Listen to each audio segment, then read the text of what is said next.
Good morning mga idol. Yan, tara samahan nyo ako dito. Ito yung mini farm rin namin dito ng mga kasama ko. Ayun. Kukuha lang tayo muna ng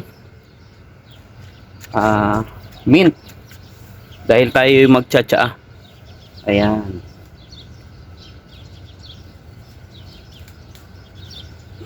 Kuha tayo ng mint. Konti lang. Ito.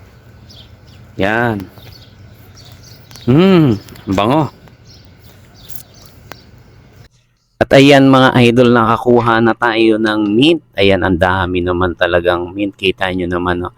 Gustong gusto yan ng mga Arab na nilalagay sa kanilang tsaa. Oo, ayan, no? Dami.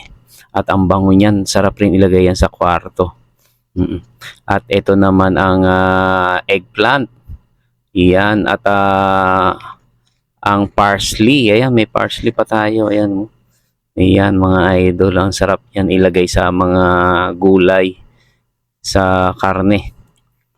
At ito naman ang ating cherry tomato. Ayan, maliit lang siya mga idol. Ang daming cherry tomato, no?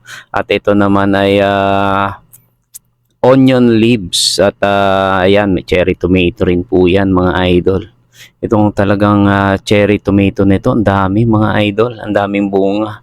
Pero sa atin, ako, napakamahal po niyan. Masarap rin yan ng mga panghalo sa mga isda, no? Ayan, at ito naman sandamakmak ng parsley. Ayan, at sarap rin yan ilagay sa mga giniling. Ang sarap niyan, yung mga lumpiang Shanghai, haluan yan. Ay siya, talagang mapaparami ang kain. At syempre ito namang tanim na sili, inilagay yan sa lumang takip ng ng ilaw. So hanggang dito na lang mga idol. Maraming salamat.